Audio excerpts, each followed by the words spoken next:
All right. Shalom, first and foremost. Giving all praise to Yahweh Bashim Yahweh Shai. Bahashem, Rachak, Wadash, double honors to the elders and apostles of Great Millstone who rule well, peace, and blessings to the hopeful elect. Shalom to the men of the Lord, prophesying, preaching, and teaching on the highways and byways in sincerity and in truth. Shalom, Barakatham. And I want to speak on the vision, that's going on that we're starting to see in the news now. This is mainly sparked off of a very controversial decision in Babylon known as Roe v. Wade that was recently overturned by the highest court in the land, the Supreme Court. It says this in this article here on the Elders page. Supreme Court and justices cancel events as left-wing groups calls for protests at their homes, and law enforcement embraces for violence over the Roe v. Wade leak. Now, it's apparently a leak that they've overturned this. All right. Now, if you know anything about the Supreme Court, basically every summer, beginning around May, June, July, they issue a lot of verdicts. You know how the court system works. It goes up through the lower circuit courts, then it goes up to the federal. All right. Then it may go back to an appellate court, which is an appeals court, and then it eventually the court, some particular court cases make it all the way up to the Supreme Court, where the Supreme Court justices will rule, which there are 9. There are 9 justices. All right. And that's the spirit, because I recently typed in the word archon, which I was thinking about that as a name for a particular thing I was thinking about. And when you go back to the word archon, it goes back to these chief magistrates, all right, which were in Athens. And you can see there was 9 of them, in this example of the sentence. It says each of the 9 chief magistrates in ancient Athens. So you can see where America gets all of its structure and legal apparatus. It all comes from Greece and Rome. All right. So the 9 justices, basically they go in and rule. All right, because the number 9 does represent judgment. So you have an uneven number that's less than 10. All right. And people are mad, man. Now the thing I wanted to bring out is how divisive this thing is, because you are going to have people that get violent, man. And you have Edomites, particular Edomites that are going to be upset at this, man. Their Edomites are more upset of it than Jake is, man, because they understand that's a destructive thing. You can't even say the A word. I can't even say it, but we know what this court case is dealing with so-called reproductive rights of women, and et cetera, et cetera. But we know why this whole thing came about, and it goes back to Margaret Sanger and Planned Parenthood and all of that to target Jake, man. And we are disproportionately affected by it more than any other race. But Jake is quiet, man. All right. Esau's the one that's amped up about it, And watch how this thing starts fighting within this kingdom, man. The Lord is getting ready to confound this place, man. This is just one topic that people are divided on, but it's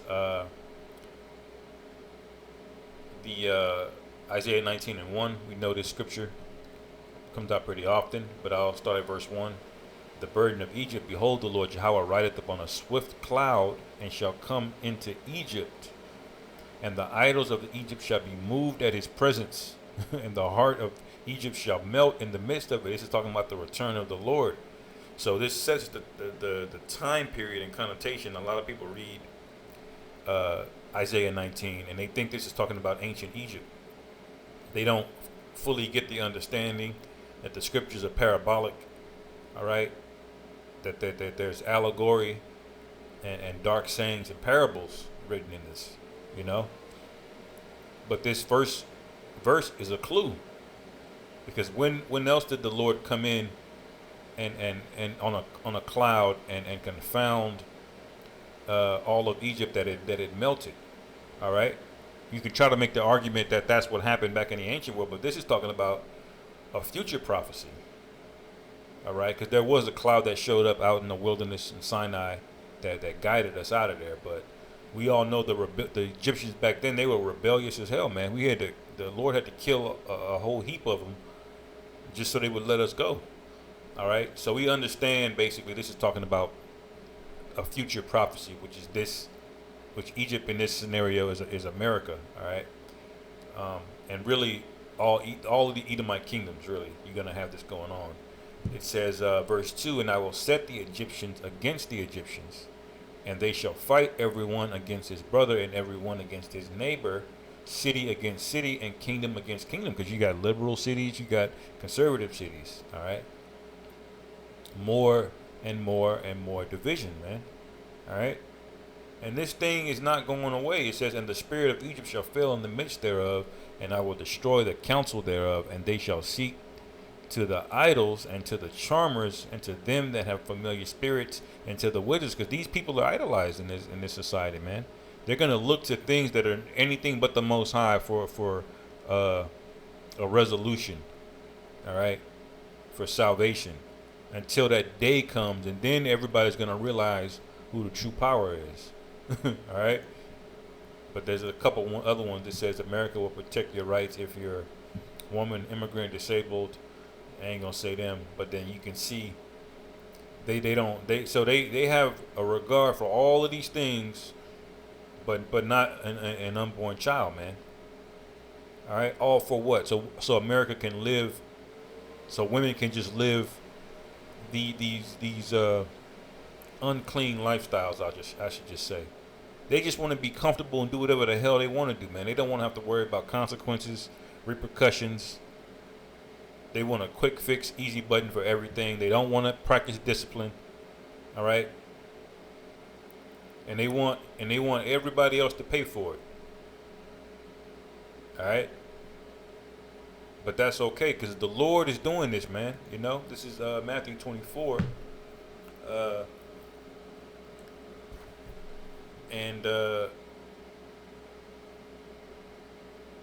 Actually, I'm going to go to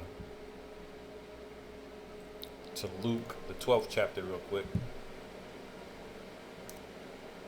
This is Luke 12 and 49. It says, and I come to send fire on the earth, and what will I if it be already kindled, man? All right. So it's gonna be going down here, man. All right. And the Lord is coming to add more destruction to it. He's not just gonna all of a sudden one day you're gonna look up and see missiles in the air. No, man, there's gonna be a series of plagues that hit this place, man. The scriptures liken it unto to birth pains, man, like contractions coming in and out, man. Plagues one after another, man. All right, and it's gonna get worse and worse and worse, and then the Lord's gonna show up. All right. It says, but I have a baptism to be baptized with, and how am I straitened till it be accomplished? All right. So the Lord's anxious to get down here and do this, man. It says, suppose ye that I am come to give peace on earth? I tell you nay, but rather division. So this is the Lord's doing, man. Yahweh Bashim Yahweh Shai has got these people out here protesting against this, man. This place is absolutely through. It's done. All right. Moving on, it says, verse 52, for from henceforth there shall be 5 in one house divided, and 3 against 2, and 2 against 3. You already got awkward family dinners. You got awkward Thanksgivings. People on different sides of the aisle, you know, so to speak. All right. Straight division. There's no cohesiveness. The Lord has confounded the family. He's confounded the relationship between men and women. He's confounded politics. Even science has been confounded. All right. Everywhere you see, you got strife and contention and just more debauchery, man. Degradation, decadence. The last point here, verse 53, the father shall be divided against the son, and the son against the father, the mother against the daughter, and the daughter against the mother. All right? The mother-in-law against her daughter-in-law, and the daughter-in-law against her mother-in-law, man. That's straight up division, man. Look, Louisiana Republicans have advanced a bill that would charge, you know what, as homicide. So you see, this place is it doesn't have much, doesn't have long, man. All right, when you can't agree on basics, man, your kingdom is done. It's through, man. It's just a matter of time. It's completely devolved. It's completely decayed into just it's just a cesspool, man. STDs are flying around all over the place. People are getting killed for clout. All right, it's coming. It's become popular and common to twerk on TikTok and have OnlyFans, man. It's common. You're looked down upon if you speak against it, man. All right. So this place is just ripe for destruction. All right, and the Lord did this. Okay. Now I'm gonna go back to Matthew 24. And I'll start at 6. It says, "And ye shall hear of wars and rumors of wars," and we're seeing that. All right, we've got war over there, Ukraine, which and the rumor of the war is World War III, which we know is going to happen. Right? It says, "See that ye be not troubled, for all these things must come to pass, but the end is not yet." All right. "For nation shall rise against nation, and kingdom against kingdom." All right, because when this thing it get passes and solidifies in America, that's gonna cause issues all over the planet, man. Remember, there were people when that nigga George Floyd died. He was just some nigga in Minnesota. But all of the other nations went into protest, man. The Europe went into protest. Germany, the UK, France, they all went into protest, man. So what happens here is gonna ripple out to these other nations, man. That's something to keep in mind. It says, "For the nation shall rise against nation, kingdom against kingdom, and there shall be famines and pestilences and earthquakes in diverse places."